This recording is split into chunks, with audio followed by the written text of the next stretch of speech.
everybody, Backyard Bullion here. Welcome to episode 124 of In Focus Friday. Now last week we had a look at the Cameroonian Imperial Dragon. It's a very interesting coin, certainly split opinions. Some people were very keen on it, some people not quite so keen on it. So if you've not checked it out yet, well worth a look. The link as always is down in the description below. Now as you can see, this week we are going to be focusing in on the gold Chinese Panda. We'll get to that in a moment, but just a very quick reminder that there will be voting at the end of this week's episode.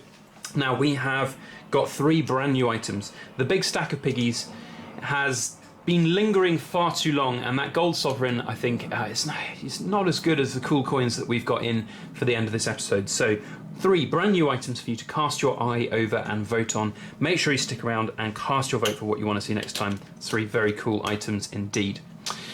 But right now we are focusing in on this gold Panda. Now this is not my coin, this belongs to a Silver Forum member who asked me to act as an intermediary for a trade a purchase which he made over on the Silver Forum. So a big thank you to him for choosing myself as to act as that intermediary and be able to have this for at least a couple of weeks before we get it sent out to you. So thank you very much indeed. And it's a very cool coin indeed, and I have to say, I like the Pandas, I like the silvers, the gold ones, they're really very cool indeed.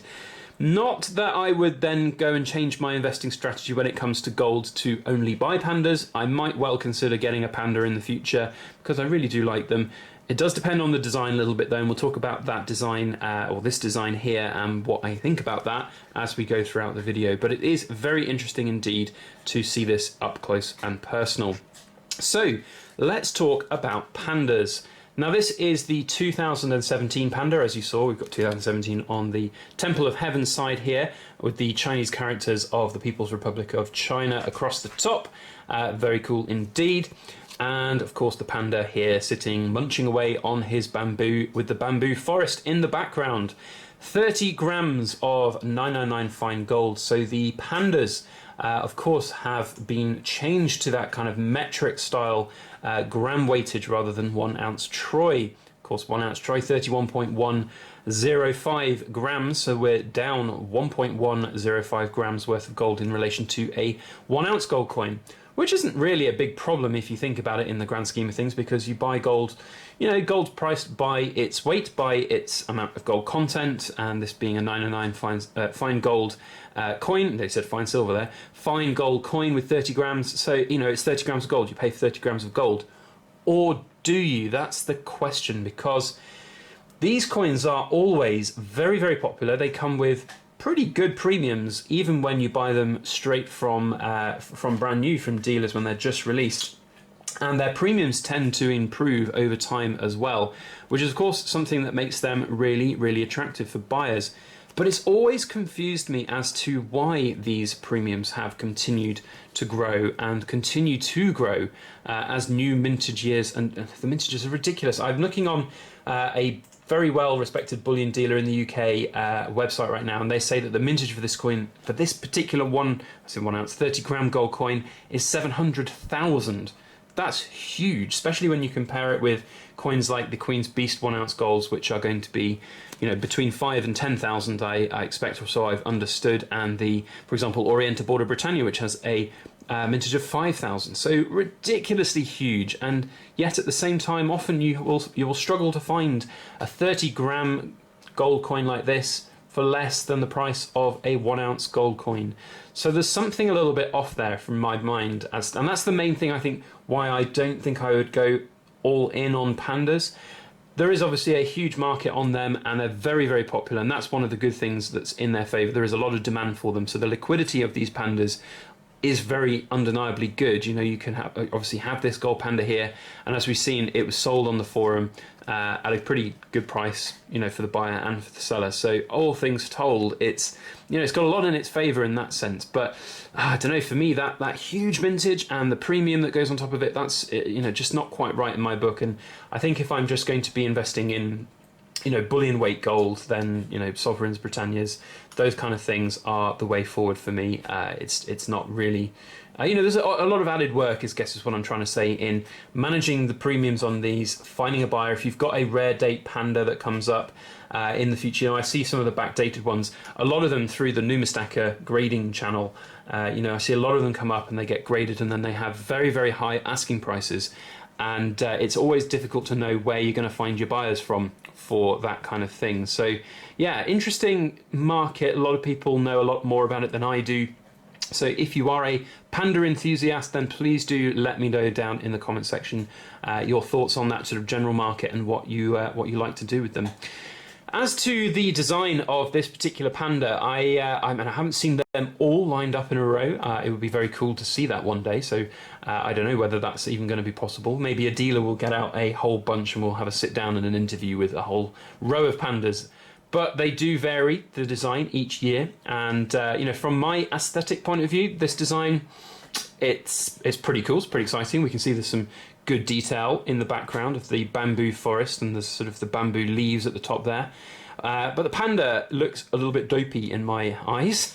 It just looks like he's maybe eaten some other types of leaves of plants, which maybe he shouldn't have been, and he's a little bit spaced out. I don't know. And I saw a very interesting very funny video from Irish Silverstack, who did a kind of mock-up of himself munching on bamboo leaves, and he did a very good likeness with some squinty eyes, and yeah, it was very funny. So I don't know, this design of this Panda doesn't really necessarily massively float my boat, but I'm not disparaging it from other people. It's still quite fun. Now, one thing we haven't mentioned is it does come supplied in a OMP rather than a capsule.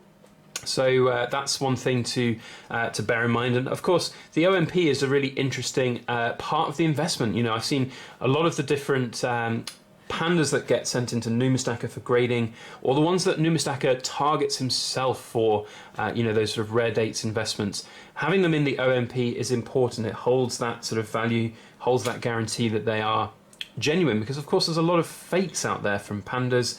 There's a lot of fakes in terms of silver Pandas, but I'm sure there's equally as many fakes in gold as well. So it is interesting about the OMP and whether or not you should break it out. Of course, I'm not going to break this one out because it's not my coin to do so. You can see that the mint is actually labelled on the top of this plastic OMP as well, the Shenzhen Guojian mint. Can't really read that. Guobao mint. Very difficult to read when you're looking at the viewfinder on your camera.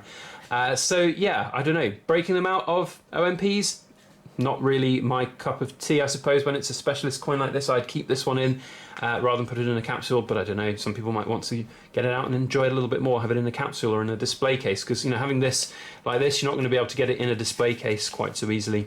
And I've seen as well some of the Pandas over time develop red spots on them, even in the OMP. So I don't know whether the plastic is obviously going to interact with the coin over time.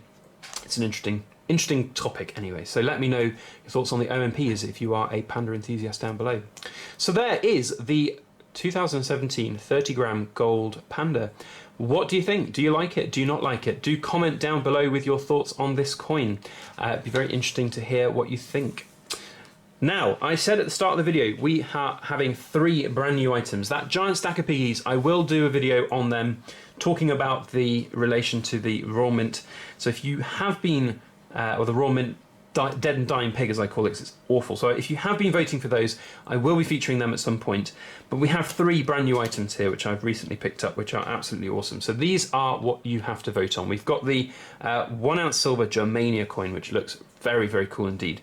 So that's a great way to start. But we've got even better. We have here the Gibraltar Shield of Arms, Coat of Arms coin as well. That's very special. But then the one which I pretty much know is going to win the vote, because you guys are going to want to see this up close to the 4K camera, is the Aztec Mayan calendar silver coin. Look at that.